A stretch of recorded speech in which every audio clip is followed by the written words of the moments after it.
नमस्कार। आज के इस चर्चा में हम एक ऐसे विषय को गहराई से समझने वाले हैं जिसके बारे में बात करने से अक्सर लोग कतराते हैं या बेवजह की झिझक महसूस करते हैं। हम डॉक्टर ललित कुमार अग्रवाल द्वारा जनहित में जारी की गई एक बेहद महत्वपूर्ण मेडिकल गाइड का विश्लेषण कर रहे हैं। इस गाइड के जरिए हम प्रीमेच्योर एजैकुलेशन यानी शीघ्र पतन के विषय को पूरी तरह से तटस्थ और तथ्य आधारित नजरिए से समझेंगे। हमारा सीधा सा उद्देश्य यह है कि इस आम लेकिन छिपी हुई मेडिकल स्थिति को लेकर जो भी भ्रांतियां समाज में फैली हुई हैं, उन्हें वैज्ञानिक तथ्यों के साथ दूर किया जाए। चलिए, सबसे पहले एक नज़र डालते हैं कि आज हम किन मुख्य बिंदुओं पर बात करेंगे। हम इस स्थिति को समझेंगे, इसके प्रमुख लक्षणों की पहचान करेंगे, इसके पीछे छिपे शारीरिक और मानसिक कारणों पर चर्चा करेंगे, बचाव और उपचार के तरीके जानेंगे और अंत में देखेंगे कि डॉक्टर से मिलना कब सबसे जरूरी हो जाता है। तो चलिए, बिना किसी देरी के बुनियादी बातों से शुरू करते हैं। आखिर ये स्थिति है क्या? डॉक्टर अग्रवाल की गाइड इसे बहुत ही सरल और स्पष्ट रूप से परिभाषित करती है।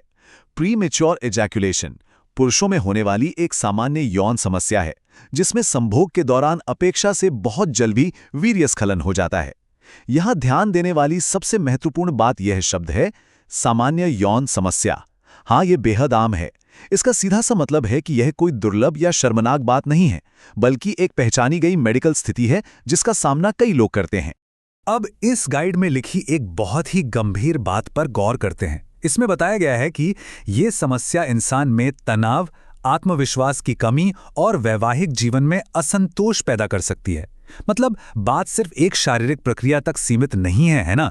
इसका सीधा और गहरा असर मानसिक स्वास्थ्य और सबसे करीबी रिश्तों पर पड़ता है। किसी भी इंसान का आत्मविश्वास डगमगा जाना या जीवन में असंतोष आना उसकी पूरी लाइफ की क्वालिटी को प्रभावित कर सकता है। अब सवाल ये उठता है कि इस स्थिति को पहचाना कैसे जाए। चलिए इसके मुख्य लक्षणों पर बात करते हैं।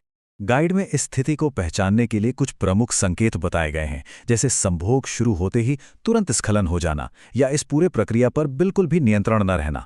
ये तो हो गए शारीरिक संकेत, लेकिन इसके साथ ही यौन संतुष्टि में कमी आना और हर वक्त एक अजीब सा मानसिक तनाव या चिंता महसूस करना भी इसके बहुत अहम लक्षण हैं। दिलचस्प बात यह है कि शरीर और मन दोनों यहाँ साफ तौर पर प्रभावित हो रहे हैं। लेकिन ऐसा होता क्यों है? आइए इसके पीछे के शारीरिक और मानसिक कारणों की तह तक जाते हैं।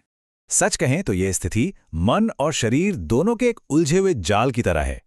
एक तरफ हमारे मनोवैज्ञानिक कारण हैं, जैसे रोजमर्रा का मानसिक तनाव, घबराहट, डिप्रेशन, रिश्तों में चल रही खटास या फिर अत्यधिक उत्तेजना। और वहीं दूसरी तरफ कुछ ठोस शारीरिक कारण भी मौजूद हैं, जैसे कोई हार्मोनल असंतुलन, प्रोस्टेट से जुड़ी कोई मेडिकल समस्या या फिर हमारी आजकल की भागदौड़ भरी और अनियमित जीवन शैली। ये बिल्कुल स्पष्ट कर देता है कि यह स्थिति केवल दिमाग का वहम नहीं है और न ही केवल शरीर की कोई कमी है। दोनों पहलू एक दूसरे से जुड़े हुए हैं। कारण तो हमने समझ लिए, लेकिन समाधान क्या है? अब बात करते हैं इसके सही प्रबंधन और उपचार की। बहुत ही राहत की बात यह है कि कुछ बेहद व्यवहारिक कदम उठाकर इसे मैनेज किया जा सकता है। पहला और सबसे जरूरी कदम है अपनी जीवन शैली को सुधारना। मतलब तनाव को कम करना, भरपूर नींद लेना, नियमित व्यायाम करना और एक संतुलित आहार लेना। ये सुनने में बहुत आम लगता है, पर शरीर को रीसेट करने के लिए ये बहुत असरदार है।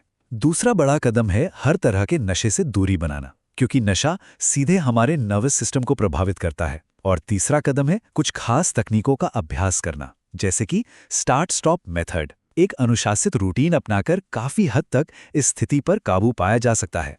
पर क्या सिर्फ खुद से कोशिश करना ही काफी है? चलिए देखते हैं कि प्रोफेशनल मेडिकल हेल्प की जरूरत कब पड़ती है।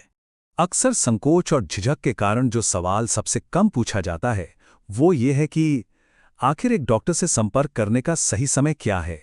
मेडिकल दिशा निर्देश इसका बहुत सीधा सा जवाब देते हैं।